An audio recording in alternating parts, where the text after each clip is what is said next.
Hello, folks. Welcome to this week's edition of Reflections with the Rwtr. Um, since it is November and close to the Thanksgiving stuff, my original plan was to talk about a certain match.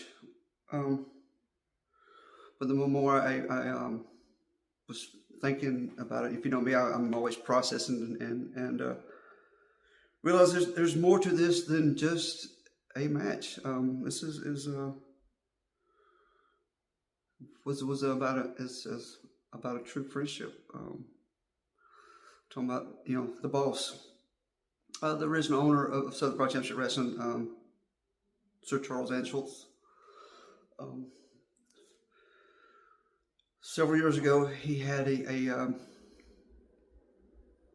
don't know, a dream to run a successful wrestling promotion here in Georgia, and so he reached out to a very young Chris Nelms, and they started throwing stuff against the walls to see what stick, and they um, finally figured out one person of the main event they wanted to be, and that was former NWA World Heavyweight Champion Tommy Wildfire Rich.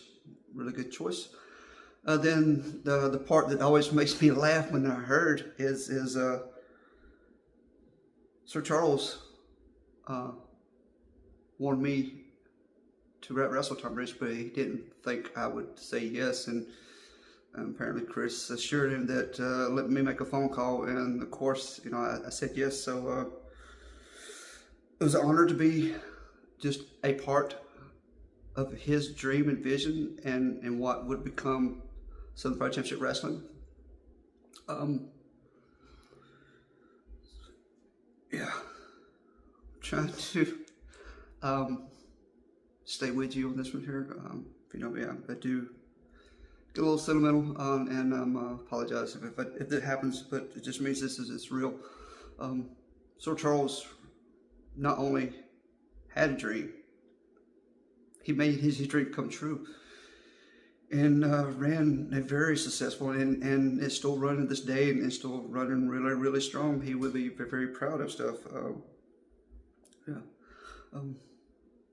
I was, said honored to be part of the small deal like that stuff. Me and Charles, our friendship grew strong from that first show and stuff, and not that I was on every card and didn't need to be on every card, but I believed in his vision, his dreams as much as he did, and were.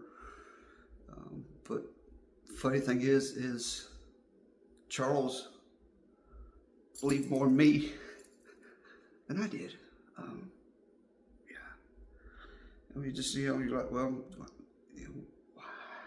what do you mean?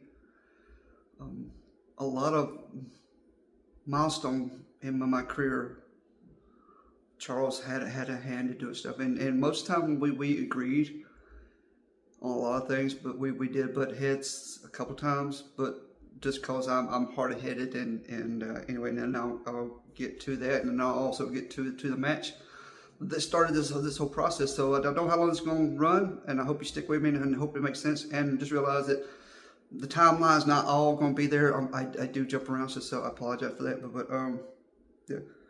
So when Team Extreme was hitting our 20th anniversary, Sir Charles hosted the match. It was Eric Pearson and myself versus David Young and Chip Day, and what we didn't push as that match we probably should have, but Dave, Frank, and myself was Chip's first trainers in White, Georgia, way back in the day. So there was a little hidden innuendo stuff in there, and then also Dave was also part of Team Extreme Army, which is different than Team Extreme. When Iceberger and I wanted a match that was 18 years in the making, and we wanted it our style, Sir Charles hosted it. When I was getting ready, and I thought I was done and retired in 2017, on a Saturday, Sir Charles decided to run a show that Thursday. and I was the first match he put on that card. So you see where I'm going, where he believed more in myself of helping him run a successful events. You know, small part, but it takes everybody to make it successful.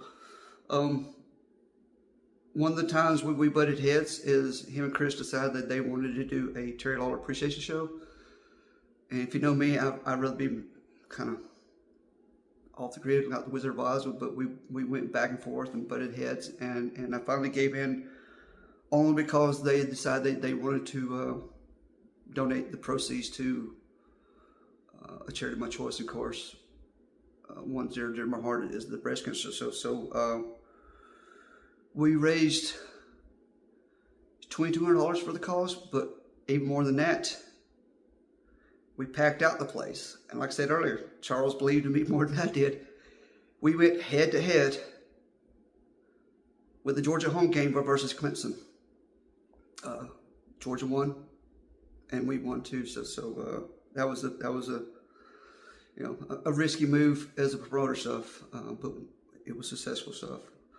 And another time we butted heads was we was doing an appreciation show, for legendary referee Charlie Smith, and I was trying to help line up key people and stuff like that, and I kept on saying, "No, I just want to be in the battle royal, get in, do my thing, and let everybody have the spots." But Charles pretty much said the only way I'm going to be on the show is if I do the main event with Jagged Edge, and it was pretty much, you know, so I gave into their stuff. So you realize Sir Charles always gets his way and stuff, but yeah, you know, he just always believed in me stuff. And when I needed cheers for the Mr. Wrestling 2 show in Kennesaw, Georgia, he loaded up his truck with all of his chairs, drove Friday night to drop off the chairs, help him set them up, drove home, and then drove back the following day to be at the show that Saturday and help take them down. So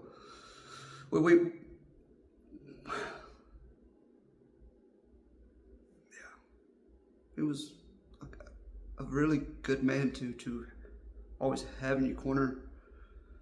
And yeah, one of the last few times I saw him, they were doing a surprise birthday party for him, and I had something early that day, but I made damn sure that I would not miss it. So and at the time he was battling pancreatic cancer. So I had a purple shirt, which, you know, is the color of the rib for pancreatic cancer stuff, and snuck in the back with a big party going on. So for that, we made eye contact. Our eyes leaked. We were here for a long time.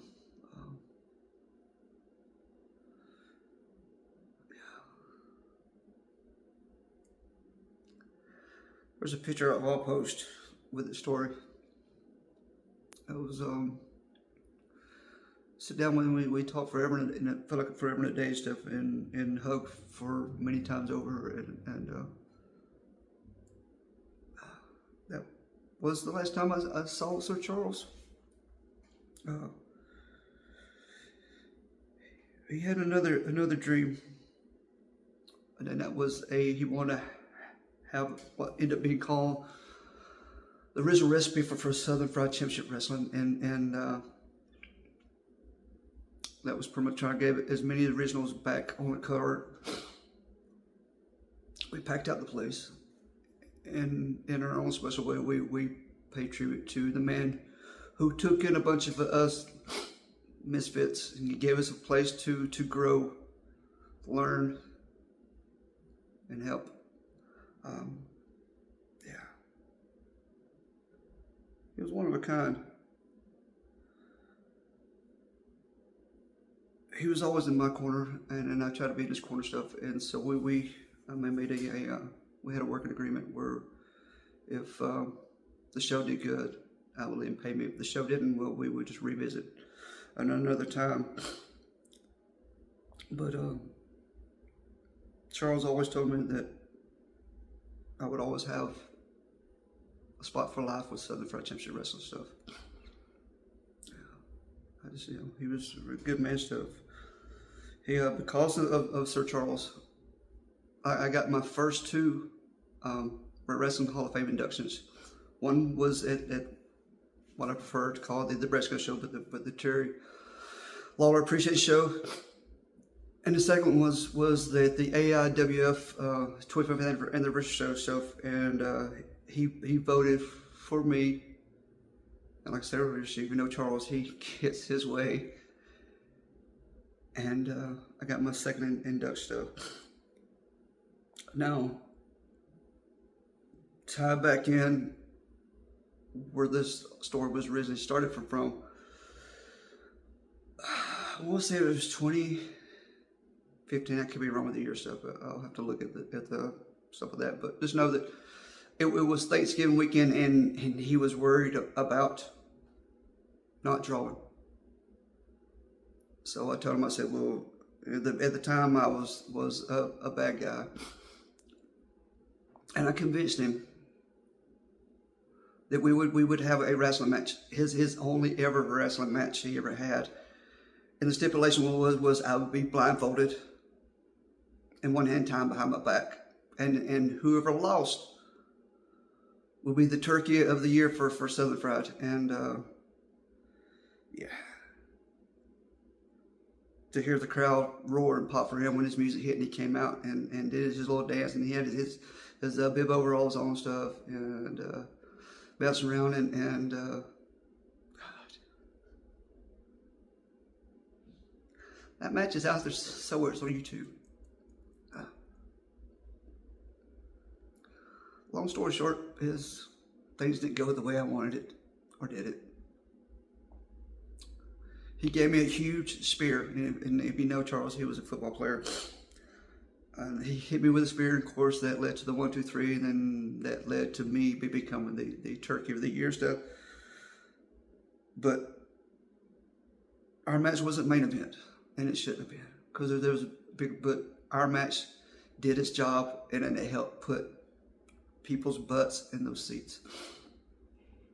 So, like I said, I believe in Charles' vision and his dream just as much as he believed in myself, more than I did.